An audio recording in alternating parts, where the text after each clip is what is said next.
మీరు చెప్తున్నటువంటి ఈ ఎల్‌సిసి కావచ్చు, యాక్షన్ కమిటీ ఎయిడ్ ఏదైతే ఉందో, దీంట్లో స్త్రీ, పురుష భేదాలు ఏమైనా ఉన్నాయా? లేకుంటే పురుషులు కూడా అప్రోచ్ అయ్యేటువంటి అవకాశం ఏమైనా ఉందా?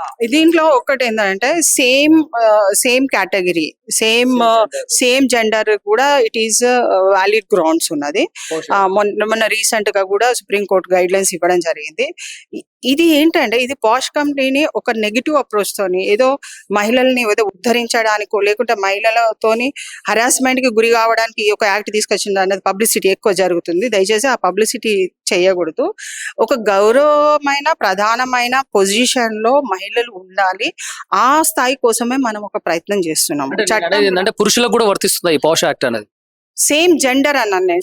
సేమ్ జెండర్ మీన్స్ ఏంటంటే ఇప్పుడు మహిళ ద్వారా కూడా కొన్ని అనర్థాలు జరిగేటువంటి పరిస్థితి ఉంది. అదే విధంగా కొన్ని చెప్పరాని మాటలు కూడా, అంటే వాళ్ళని అబ్యూజ్ చేయడము, ర్యాగింగ్ చేయడం ఇలాంటి, అంటే మహిళ కూడా అలాంటివి చేస్తున్నారు నేరము. అట్ ద సేమ్ టైం నేను అడిగేది ఏంటంటే ఇప్పుడు మహిళ కోసం అట్లా కాదు. నేను అనేది ఏంటంటే మహిళ కొన్ని సందర్భాలలో కొంత తన భర్తను కూడా చంపేటువంటి పరిస్థితి చూస్తున్నాం మనం. అయితే అలాంటి సమయంలో కూడా ఈ పురుషులకి పాష్ యాక్ట్ అనేది వర్తిస్తుంది అనేది నా క్వశ్చన్. ఇప్పుడు సెక్షువల్ అబ్యూస్ అన్నది వర్కింగ్ విమెన్ కింద తీసుకోవడం జరిగింది. ఇది క్రిమినల్ కేసు కింద వాళ్ళు తీసుకొని వెళ్ళొచ్చు. మేల్స్ కి అట్లా ఏం లేదు. రిస్ట్రిక్షన్స్ అన్నది ఎక్కడ లేవండి. యూ కెన్ హ్యావ్ ఇప్పుడు మీకు this is a part where వాళ్ళ ఇంటర్నల్ కమిటీ ఏం చేస్తారు. ఇప్పుడు ఇది ఒక వర్కింగ్ ఇన్ ఇష్యూ కూడా తీసుకోవచ్చు. వర్కింగ్ ఇష్యూ తీసుకున్నప్పుడు వాళ్ళ కంపెనీ వాళ్ళని కానీ లేకుంటే వాళ్ళ ఉన్న సిబ్బంది దగ్గర ఒక కమిటీలో వాళ్ళు అప్లికేషన్ ఇవ్వాలి.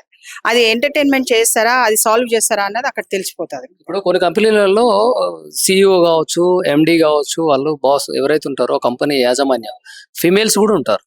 అక్కడ కూడా జెంట్స్ కూడా పనిచేస్తారు. మరి అక్కడ కూడా ఒక ఫిమేల్ కూడా జెంట్స్ ని ఇలాంటి వేధింపులకు గురి చేస్తున్నటువంటి పర్సెంటేజ్ తక్కువ ఉంటుంది. కానీ అలాంటి టైంలో కూడా పాష్ యాక్ట్ 2013 అనేది వర్తిస్తుందా పురుషులకు అనేది నా క్వశ్చన్. అది క్రిమినల్ కేసు. వాళ్ళు ఇప్పుడు పోలీస్ స్టేషన్ కి ఎక్కువ మంది వెళ్తున్నారు. సో రెగ్యులర్ గా మీకున్న క్రిమినల్ కేసెస్ లో ఫైల్ చేసుకోవచ్చు.